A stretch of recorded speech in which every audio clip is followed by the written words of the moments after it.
이제 우리 교리문답 관련해서는 이제 우리의 중보자이시면서 구원자이신 예수 그리스도의 자격에 대한 그런 부분들을 16번부터 19번 사이에 이렇게 말씀하고 있습니다. 16문에 중보자는 왜 참 인간이고 의로운 분이셔야 합니까?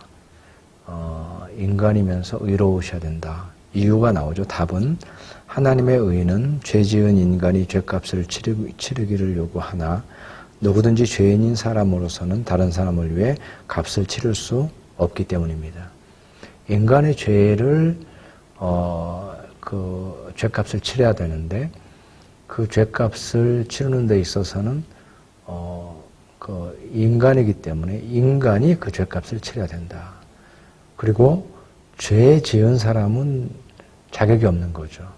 죄 없는 인간, 여기에서 이제 참 인간이신 의로우신 중보자, 구세주가 요구되는 것입니다. 17문에 중보자는 왜 동시에 참 하나님이셔야 합니까?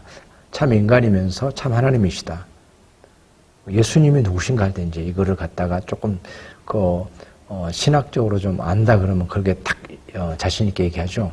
예수님은 누구신가? 참 인간이시면서 참 하나님이시다. 왜 참 인간이신가? 인간의 죄와 관련되어 있고요. 참 하나님이신가? 라는 게 이제 질문인데 답은 그의 신성의 능력으로 하나님의 진노의 짐을 그의 인성에 짊어지시며 또한 의와 생명을 획득하여 우리에게 돌려주시기 위함입니다. 그러니까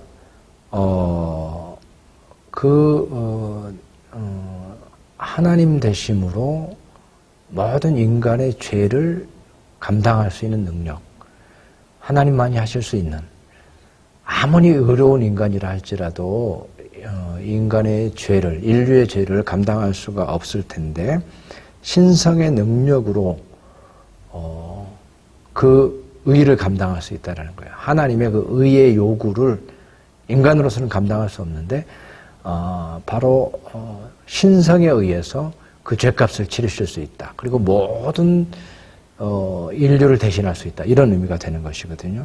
그래서 인성이라는 것은 인간의 죄를 감당하기 위함이고 신성이라고 하는 것은 온전하신 하나님의 그 의로우심에 응답하기 위해서 바로 그 구세주의 신성이 필요하다. 이렇게 말하는 것입니다. 18문 그러나 누가 참 하나님이시며 동시에 참 인간이고 의로우신 중보자입니까? 누구입니까?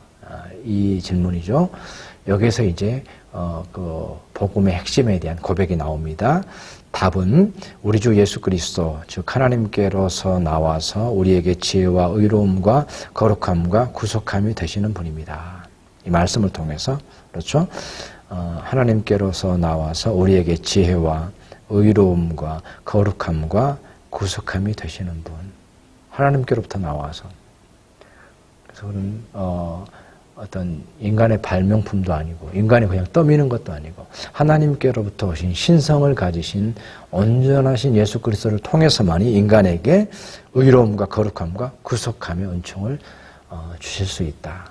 참 하나님이시면서 또한 참 인간이면서 인성이죠. 그 인성은 죄값을 치르는 온전한 인간으로서의 인성. 그리고 신성은 그 능력으로 하나님의 의에 만족을 줄 수 있는 그 신성, 그는 하나님만이 하실 수 있는 그 신성을 얘기하는 것이거든요.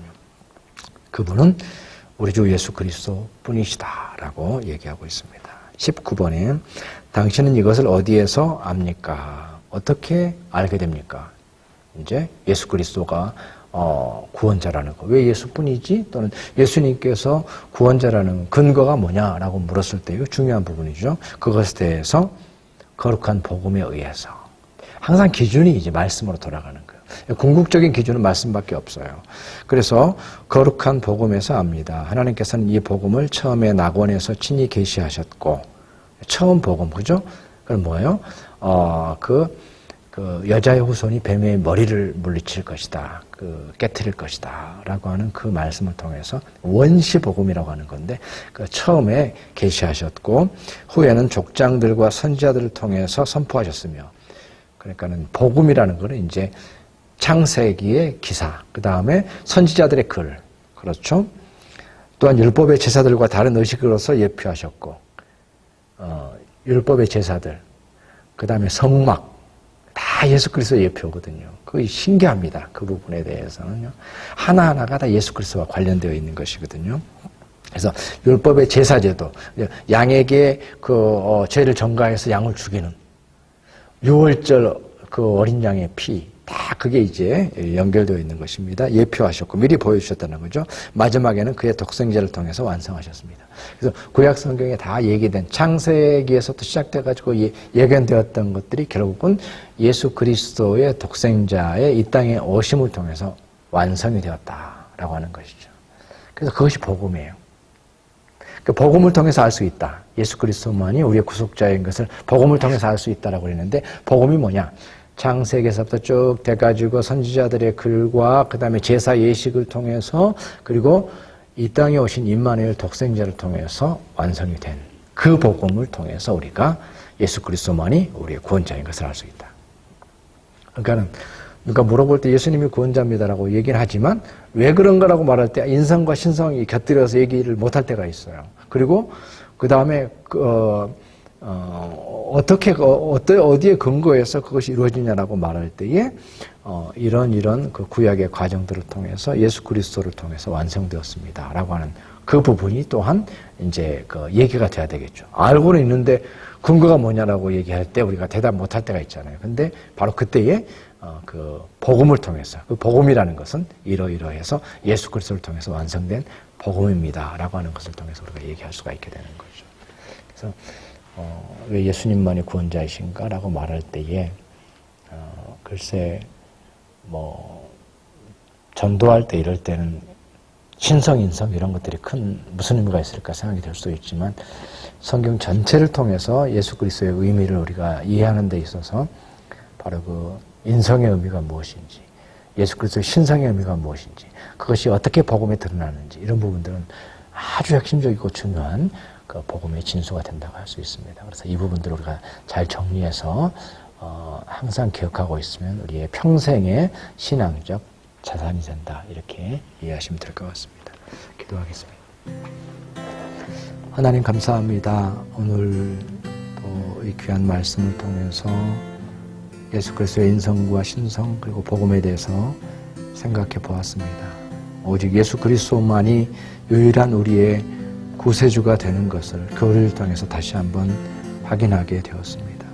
하나님, 이 확신 속에서 우리는 앞으로 나아갈 수 있고 이 확신 속에서 우리는 전도할 수 있고 이 확신 속에서 구원의 확신을 가질 수 있습니다. 우리 모두에게 이 귀한 진리 가운데 깨어있는 저희가 되게 하여 주시옵소서.